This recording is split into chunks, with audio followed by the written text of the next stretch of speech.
Bonsoir.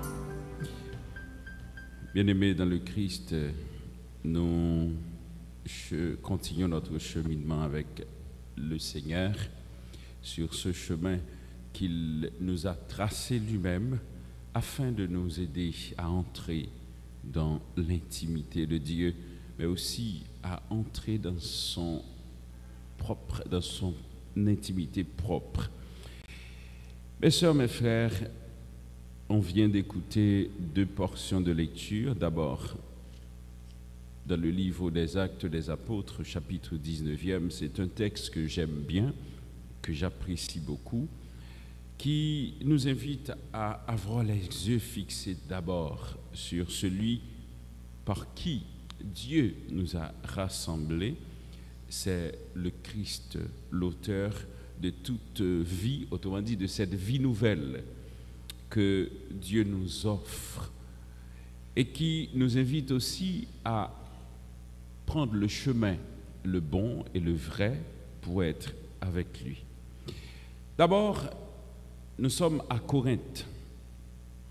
Corinthe est dans les limites de la Grèce. D'ailleurs, c'est en Grèce, c'est une ville de la Grèce antique que, en pile dans nous, peut-être tendez parler de cette grande civilisation et grecque, avec la philosophie, avec les grands penseurs d'antan, Socrate, Platon, Aristote et autres, et tous ces hommes-là qui ont marqué leur temps. Et cette grande civilisation philosophique nous a quand même attirés vers l'essentiel de l'existence et qui aujourd'hui encore quand même nous invite à comprendre le sens de la vie, mais aussi entrer dans la réalité même de Dieu, parce que tout vient de Dieu, même l'intelligence et la connaissance. Alors, arrivé à Corinthe, Paul enseignait, comme d'habitude, apporta la bonne nouvelle à tout le monde, et chaque monde qui était accepté tendait la parole de Dieu. Quand il arrivait spécialement à Éphèse, là, ils ont trouvé des gens qui entendaient parler de Jésus-Christ, qui étaient commencé à faire l'expérience du Christ et qui ont même reçu le baptême.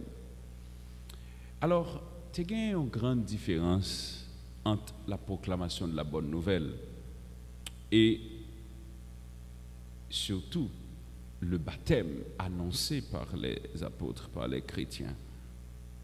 Maintenant, de la proclamation, il fallait d'abord accepter de devenir croyant, ensuite se faire baptiser et en accompagnant de l'imposition des mains, parce que c'était un rituel quand même, il faut que tout ça ait été respecté, et c'est ce que nous faisons encore aujourd'hui. Et ensuite, après, d'abord, la proclamation de la bonne nouvelle, le rythme du baptême et l'imposition des mains, moun nan li vin chrétien selon la volonté de Dieu. Et quand monsieur arrivé à Éphèse, il joigne que y a une quantité de monde qui était en croix.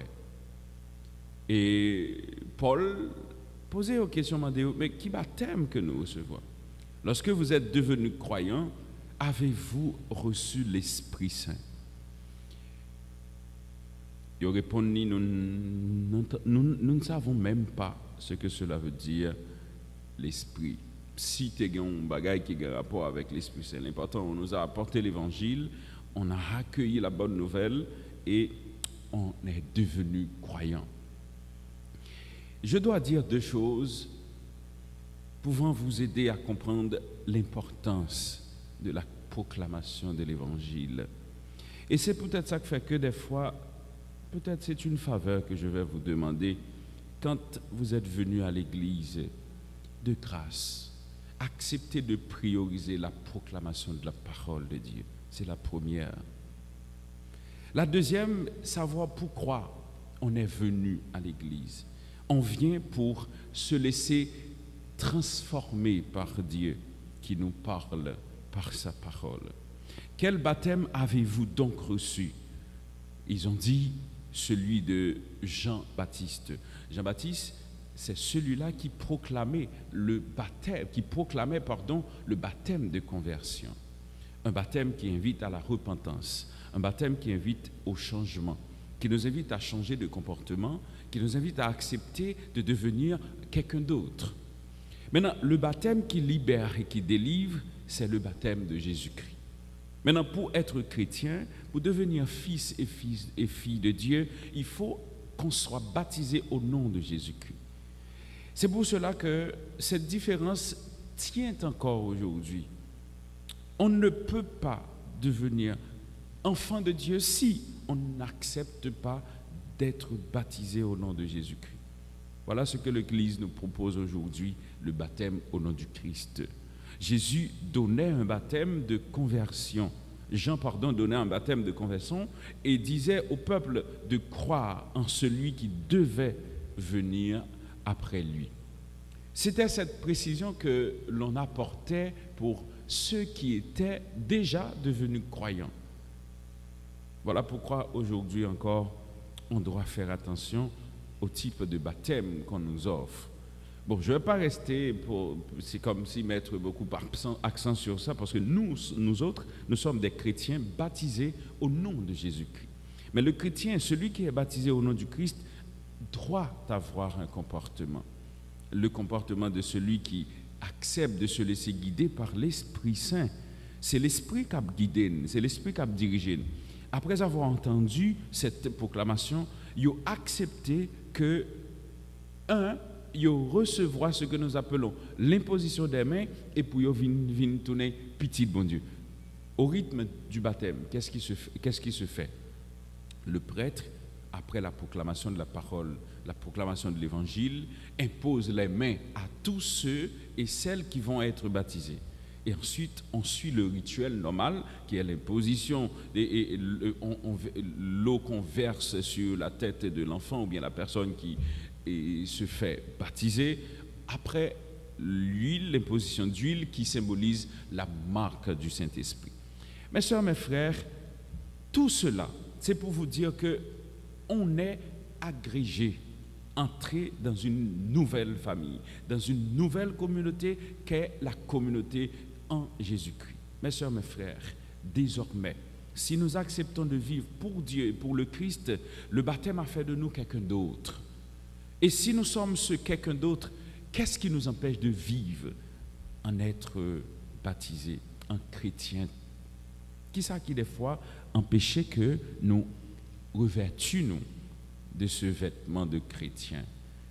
Parfois, on se laisse perdu, pas même quitter nous, prend forme, réalité, côté nous vivre là, non, mais nous quitter nous embourbés par tout ça qui a passé autour de nous, alors que nous devrions être en mesure de transformer notre quotidien. Mes sœurs, mes frères, Jésus, dans l'Évangile, précise pour les disciples quelque chose d'extraordinaire. Et peut-être c'est ce qui nous arrive chaque jour, qui fait qu'on a du mal à être chrétien, à vivre en chrétienté chaque jour. Jésus dit aux disciples, autrement dit, les disciples disent à Jésus, nous qu'on parler ouvertement ou pas utiliser l'image encore. Maintenant, nous connaissons que c'est eux-mêmes qui viennent au côté de bon Dieu et toutes sortes d'Dio ou Dio de la part de Dieu et nous croyons maintenant. Jésus ne leur félicite pas totalement, mais Jésus leur dit, mais c'est qu'on y est à nous croire parce que vous aviez du mal à me croire. Mais pourtant, Jésus sait que ce qu'il dit, c'était une parole, parce qu'on a du mal à croire en Dieu. Je garantis, frère, ça m'a dit nous là, nous plus facile pour nous croire dans n'importe quoi. Ce n'est pas parce que nous ne sommes pas religieux, on est religieux, mais nous manquons d'être croyants. Nous manquons la foi. Ce n'est pas pour cette raison que Jésus dit aux disciples, la foi, si vous en aviez gros comme une graine de moutarde, nous t'avons dit, quand ça a déplacé, il t'a déplacé. Nous pratiquants et religieux, mais nous manquons la foi. Le Christ veut que nous ayons, sincèrement, que nous gagnons la foi. Ça, Jésus a cherché, c'est que tout le monde croit dans lui. Et si nous te croyons, nous t'avons fait merveille déjà. Pourquoi on a du mal à croire? Et peut-être que ça fait disciples ont des difficultés pour te croire. C'était tout simplement parce que c'était inexplicable voir Dieu dans leur quotidien, toucher Dieu dans la réalité de leur vie chaque jour. Pour eux, c'était plutôt un magicien. En pile monde qui tape magie avec Jésus, il n'y a pas de jamais fini, pas croire que c'était petit bon Dieu, non. Et ça fait que même après la résurrection, il a eu du mal à accepter que c'était vraiment Jésus. Et ce n'est pas pour cette raison. Thomas te dit, si je ne pas ouais, je ne vais pas mettre même dans ma cloie, je ne vais pas toucher beaucoup de lit, je ne vais pas quoi. Et c'est peut-être ça des fois, il existe encore plein de Thomas aujourd'hui dans notre église. Nous, le plus souvent, nous nous comportons comme Thomas. Parce que nous n'avons pas de capacité ça pour nous dire, nous, écoute, je suis dans la présence d'un Dieu qui peut tout transformer. Un Dieu qui s'est humilié, qui s'est rabaissé juste pour me relever. Un Dieu qui vient me donner la main, qui vient me prendre par la main, qui me demande de faire un minimum d'efforts. L'effort que le Seigneur nous demande de faire, ce n'est pas beaucoup. C'est seulement croire. C'est la foi qui peut agir sur vous. C'est le cœur qui peut transformer. C'est le cœur qui peut accepter de faire un effort.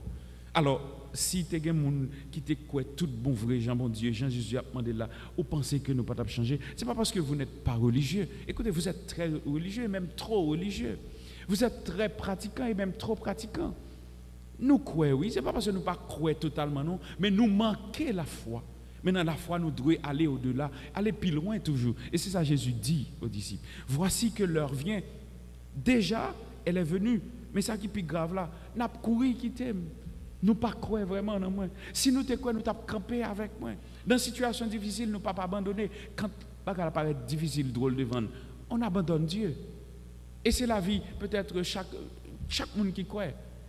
Nous croyons pendant que nous sommes en présence de nos bagages là. Mais quand la difficulté est finie, souffrance est finie, nous doutons, nous disons nous, mais est-ce que ça m'a vivre là? Est-ce que les chrétiens, est-ce que l'humain, ou bien peut-être que ça fait, c'est moins bon Dieu infliger ça.